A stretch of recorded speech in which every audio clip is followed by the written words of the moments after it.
사실은 다 네 분 다 개인기에 따로따로 얘기를 좀 깊게 해볼 시간도 필요한 것 같습니다. 그렇지 않고서는 한꺼번에 거장들을 모아놓고 얘기를 하려면 좀 파편적일 수밖에 없는데요. 그런 아쉬움도 있습니다. 우리 원일 감독님 뭐 지난번에 개벽 연주하는 걸 제가 봤습니다만은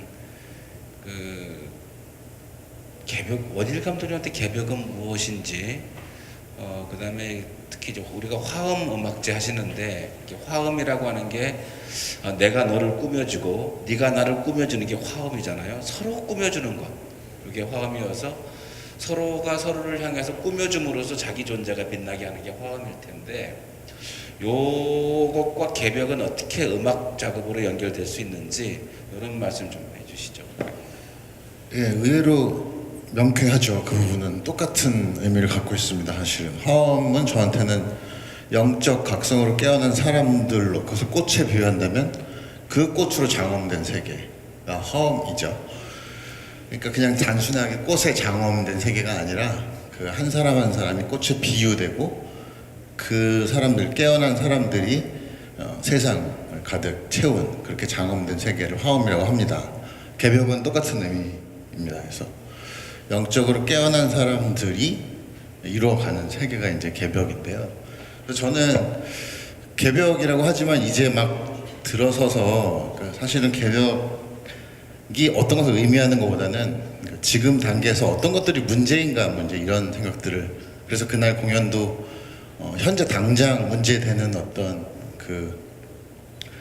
사드와 성지, 그것을 지켜야 되는 것에서 거대한 것으로 이렇게 각성이 되는, 그러니까 어디에도 안 된다는, 이 땅 어디에도 안 된다는 이런 인식을 원불교 교무님들이 오히려 전 국민에게 이렇게 설득을 하는 입장이 요즘에 돼가고 있는 것이 굉장히 흥미로웠습니다.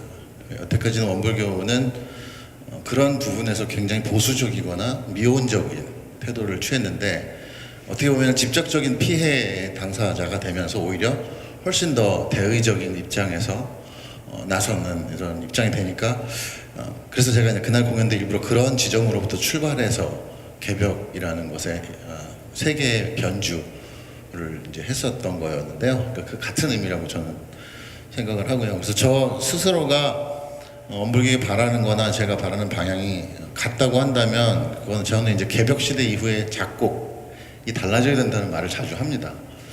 네. 그건 뭐냐면은 이전 시대의 작곡이거나 어떤 예술가는, 항상 예술가들은, 예술이라는 건 그렇잖아요. 살아있을 때 그 사람이 무엇을 했는지 당대 아무리 환호를 받고 평가를 받아도 지나가면 또 다릅니다. 그 사람이 죽고 우리가 숲을 빠져나오면 숲을 뒤에서 바라봤을 때 전체 규모를 알 수 있듯이, 당대의 예술가가 살아온 것은 제대로 평가받았다고 할 수 없죠.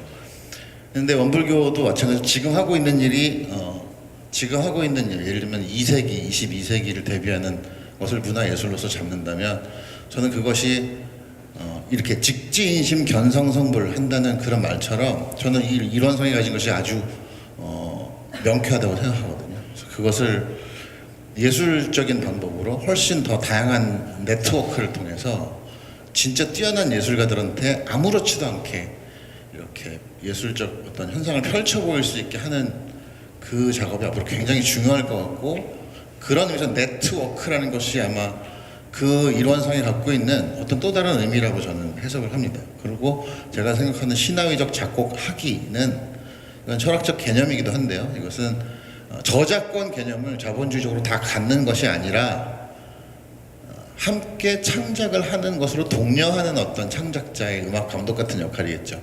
그래서 공동의 어떤 저 연주자들의 창의성을 최대한 끌어내서 그것이 함께 만드는 어떤 작품이 되게끔 하는 것, 이것이 제가 이제 생각하는 신화의적 작곡하기고, 이것이 개벽시대 이후의 작곡 개념인데, 이것은 개념인 이유가 왜냐면 작곡에만 해당되는 것이 아니라 아까 말했던 네트워크라는 거죠.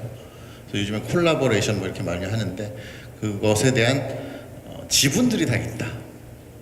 굉장히 좀 다른 개념입니다. 그래서 원불교가 앞으로 굉장히 기대돼요. 저는 그 부분이 어떤 종교 단체도 못하는 방식으로, 그리고 저는 불교가 갖고 있는, 이 원불교가 갖고 있는 그다음에 한국 선 문화가 갖고 있는 이 그 직지 인심으로 곧바로 들어가서 인도나 중국처럼 이렇게 복잡한 전 단계 많이 거치지 않으면서 바로 이렇게 맑은 존재감을 느끼는 그 방식이 저는 굉장히 중요하고, 그것이 예술가들한테 먼저 이렇게 훈련되고 그것을 통해서 예술 활동을 펼치는 것이 앞으로 굉장히 중요한 미래의 어떤 방향이지 않을까, 좀 그렇게 생각합니다.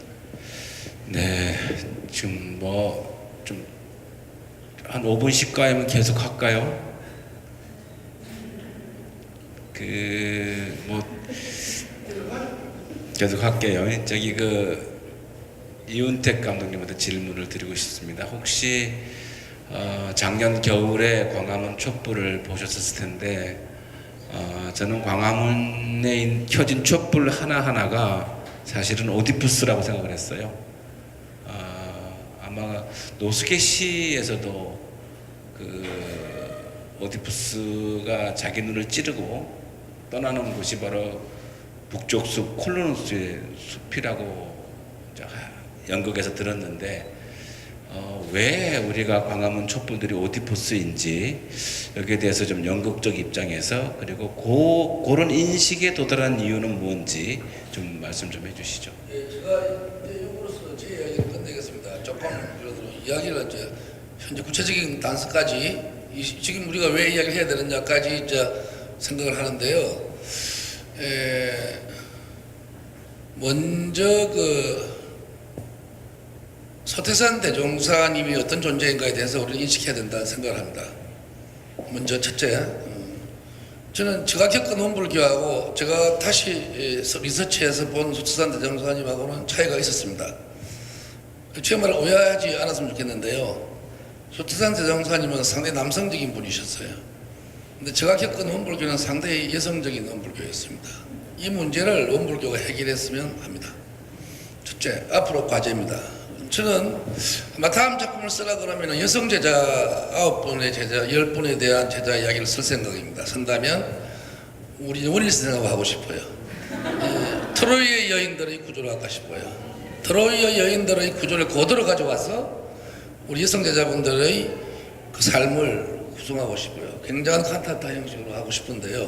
제가 이 말은 저 여성 제자분들에 대한 무한한 관심과 그 애정이 있다는 것이고, 여성 제자분들이 아니었으면 원불교는 아마 사라지지 않았을까 하는 생각을 분명히 합니다. 그러나 지금 원불교가 만일에 새로운 세기를 맞이한다면 남성들의 등장이 필요합니다.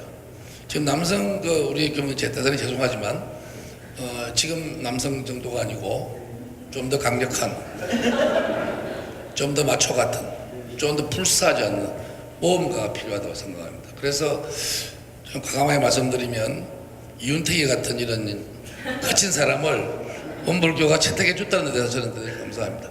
제가 100주년 공연을 못한 이유는 아마 이윤택이가 만든다, 다 말아먹는다, 거친 놈이다, 이런 여러 가지 부정적인 시각 때문에 제가 못했을 겁니다. 자, 틀림없이. 아니면은 원불교를 왜 딴 사람한테 맡겨, 우리가 해야지, 그렇게 한 것 같고요. 100년이 좀 지났지만 이윤택이라는 사람을 채택해 준 것은 저는 원불교가 대단히 희망적인 선택이라고 생각합니다. 마찬가지로 상당히 적극적으로 인재를 끌어들여야 됩니다. 특히 남성들의 힘이 이제 필요하지 않냐. 그리고 그 남성들이 무엇을 말하느냐.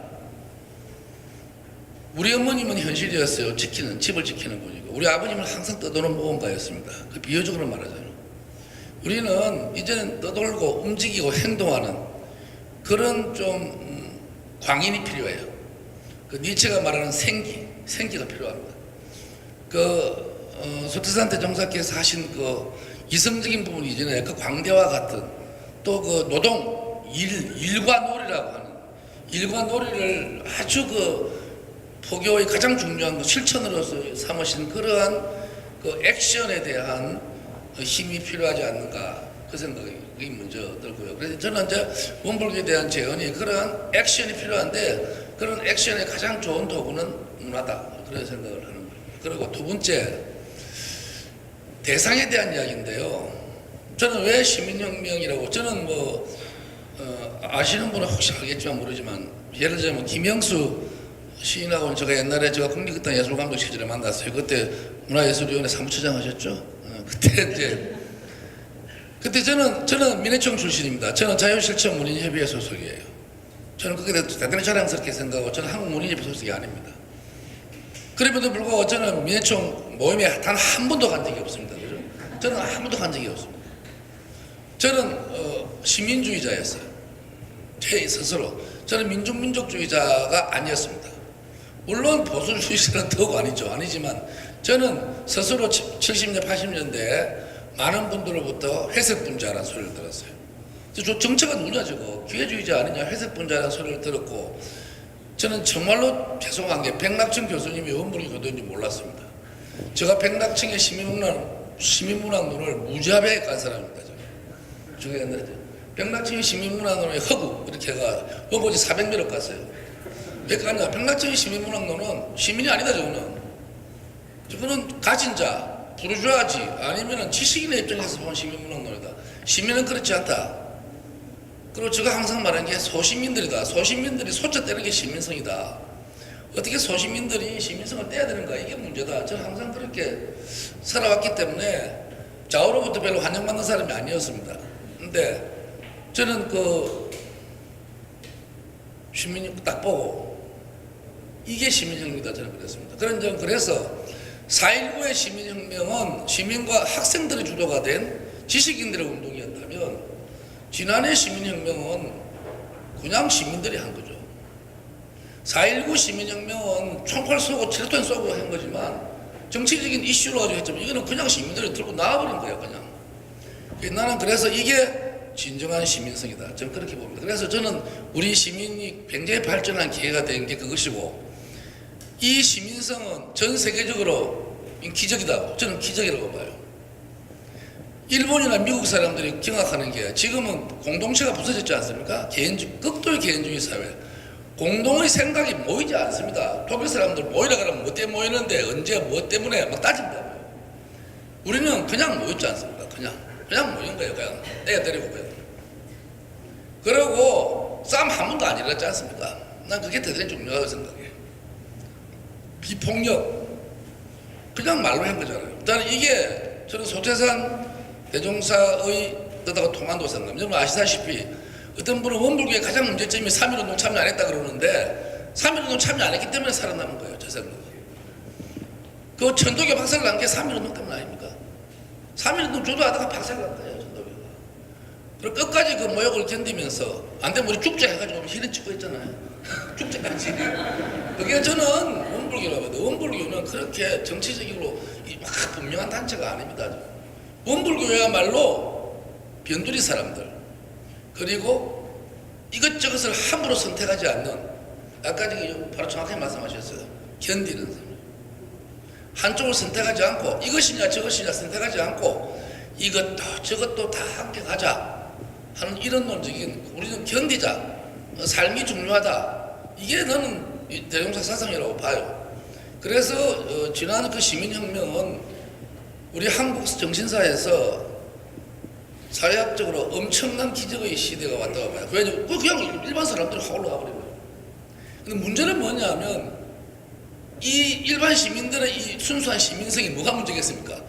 까먹는 거예요. 벌써 다 까먹었어. 그러니까 벌써 다 까먹었다.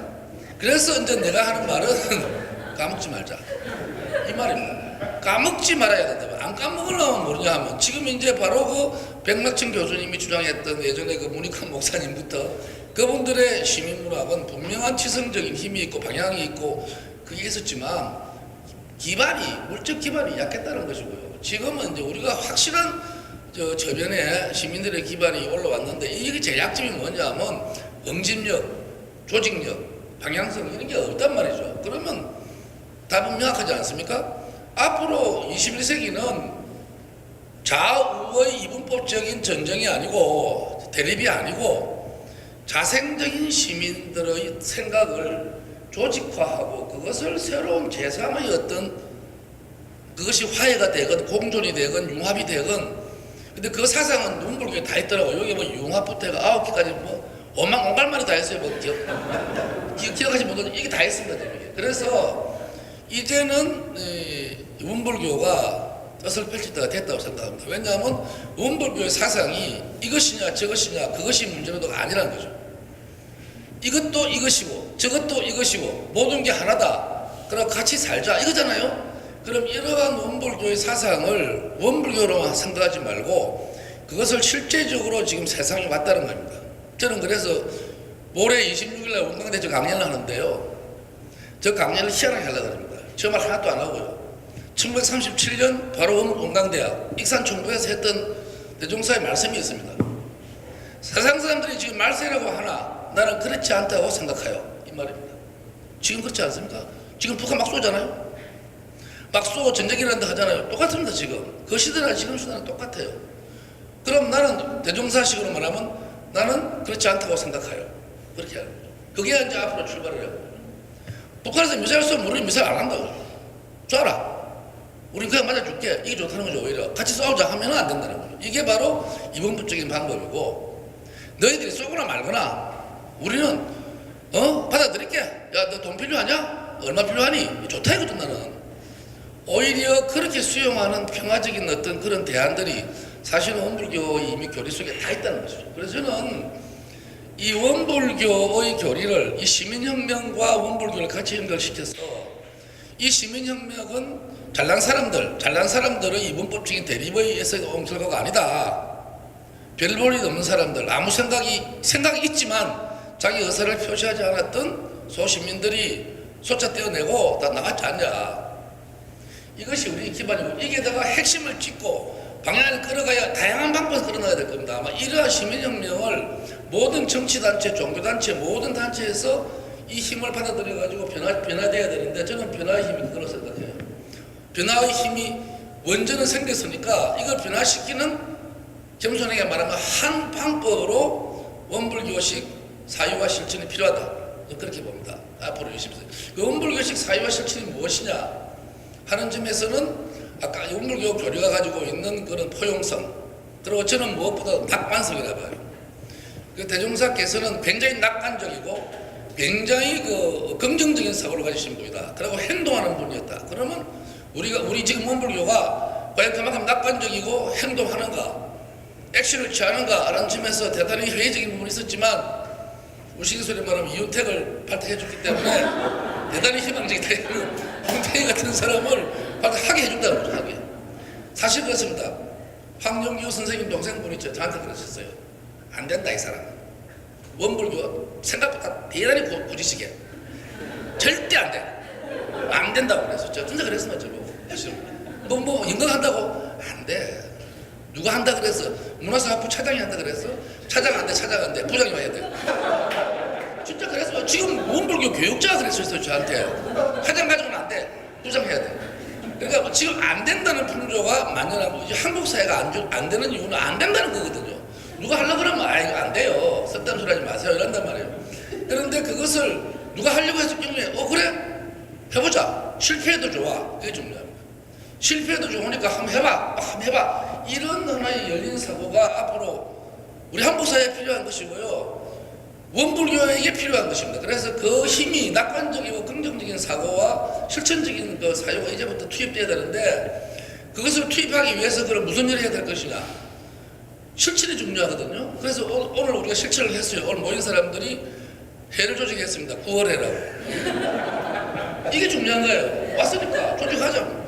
9월에 한 달씩 모이는 거예요. 9월달마다 뭘 하자. 이런 말로만 끝나는 게 아니고 실천으로 이어지는 그런 게 필요하지 않겠는가. 그 말씀에 박수 한번 치자. 감사합니다.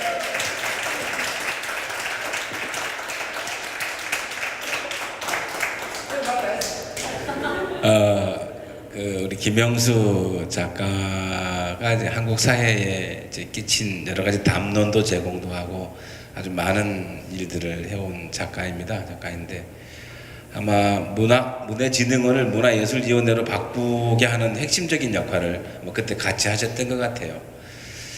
우리 김명수 작가께서는 이제 다음 작품 가끔씩 물어보면은 원불교 그 여성 교무님, 초창기 여성 교무님들 얘기를 소설로 쓰고 싶다는 말을 가끔 하세요. 가끔 하시는데 그러면서 한국 사회가 현재 그 어떤 곤혹과 딜레마 속에 놓여 있다는 말씀도 하시고 또 얼마 전에 전달해 주시기는 그 아주 늙으신 고은 시인께서 문재인 정부가 너무 유능하려고 해서 문제가 어려워지고 있다.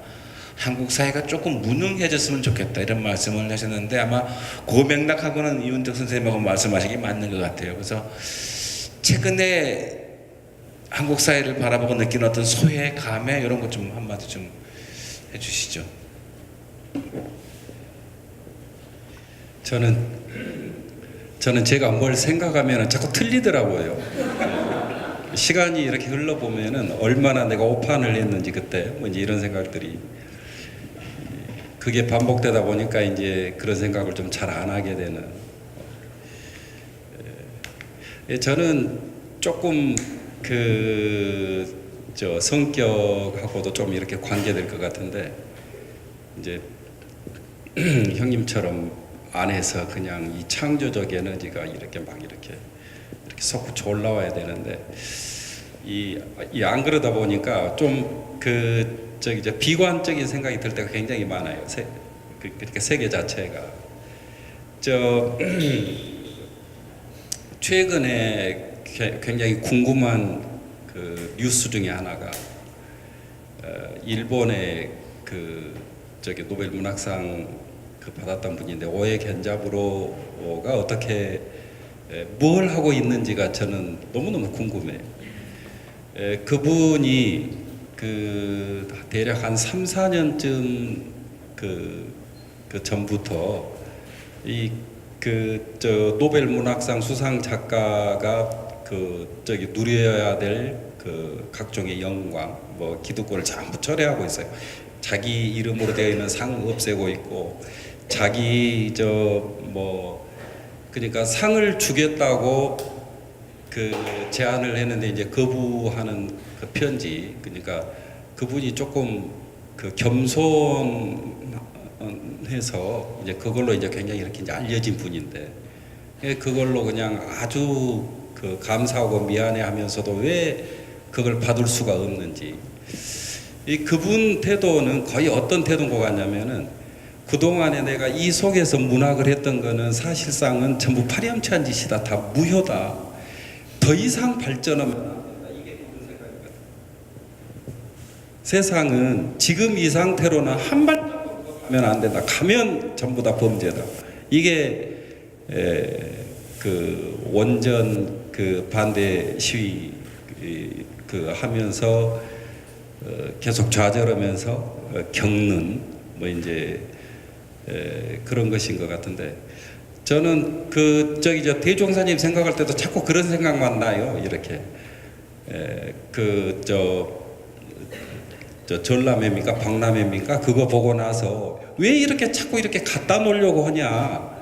저 밖에 나가면은 그냥 태양이 있고 밤이 있고 그러니까 모든 것이 다 있는데 왜 그것을 갖지 못하고 이렇게 작게 이렇게 만들어서 이것만 소유하고 지금 유럽 여행 갔다 온 사람들 얘기 들어보면 유럽 풍경도 그러고 한국 풍경도 그러고 사람들의 심성이 너무나 심하게 파괴되어 있는데 저는 그게 지금 이 길을 계속 가면은 계속 심화돼서 개구리하고 올챙이하고 전쟁을 하는 한 부모하고 자녀하고 전쟁을 하는 뭐 이제 그 상황 속으로 막 이렇게 들어갈 것 같은 거예요. 그래서 이게 이 구조 안에서 마음 공부로 되는 것인가 아니면 더 근원적인 어떤 자리를 찾아야 되는 것이 아닌지 그런 움직임은 있는 것인지 그러니까 세계에 저희는 이제 문학을 하면서 늘 갖는 생각이 우리가 글을 잘 써가지고 가난한 사람을 굶고 있는 사람을 굶지 않게 할 수는 없는데 중요한 이웃이 굶어 죽어가는 상황에서 행복을 누리고 있는 것이 얼마나 추문인지를 보여줄 수는 있다. 이게 세계에 그러니까 추악한 것을 추문으로 만들어내는 어떤 유형의 힘이 사회 안에서 자라고 있어야 되는데 이건 자라지 않고 계속 발전해가고 소위 발전이라고 하는 그 길 속으로 계속 이렇게 흡수돼 들어가고 거기에 열심히 이렇게 부분으로 참여해가고 하는 것들에 대해서 다들 어떻게 느끼고 있는지 저는 그런 것들이 좀 요즘 자꾸 이렇게 많이 떠오릅니다. 그래서 예전에 아주 그 낭만적으로만 들었던 예전에 누굽니까 춤 잘 추는 사람 이사도라든가 하니 아무도 저 바다를 향해서 10년 후에 전망을 묻지 않는다. 10년 후에도 바다는 똑같이 철썩이고 있겠죠 이렇게. 이게 10년 후에 그러니까 인간만이 나는 그렇게 살아놓고도 이 조금밖에 못 이뤘다고 막 이렇게 외치는 것이 얼마나 반생명적이고 생명 파괴적인 것인지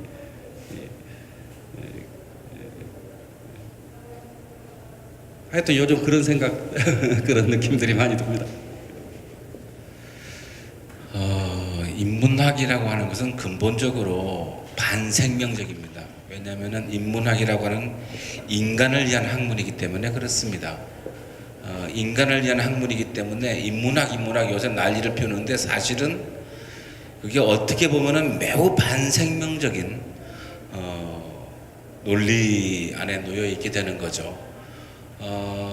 우리 원불교는 이제 개벽이란 말을 많이 쓰는데 저는 언젠가 어느 글에서 개벽이란 명사가 아니고 동사다라는 말을 한 적이 있습니다. 그래서 명사로 받아들이면 100년 전에 개벽되어서 멈춰 있는 것이고 동사일 때는 지금도 개벽을 우리가 해내야 된다라는 의미의 말씀을 드린 적이 있습니다. 이도화 교모님하고 말할 때 우리 원불교가 갖고 있는 가장 취약한 부분이 물질 개벽을 공부하지 않는다라는 말도 한 적이 있습니다. 세계는 끊임없이 세계의 여러 분야를 잘게 쪼개가지고 물질을 발전시키고 있는데 원불교는 100년 전에 개벽에 멈춰서 있어서 마음 공부를 하자는데 물질 개벽에 맞춰서 어떻게 마음 공부를 해야 되는지는 답은 전혀 제출하지 않고 있다는 얘기를 서로 나눈 적이 있습니다. 그래서 이제 생각해 보면 우리 이철수 화가님 같은 경우에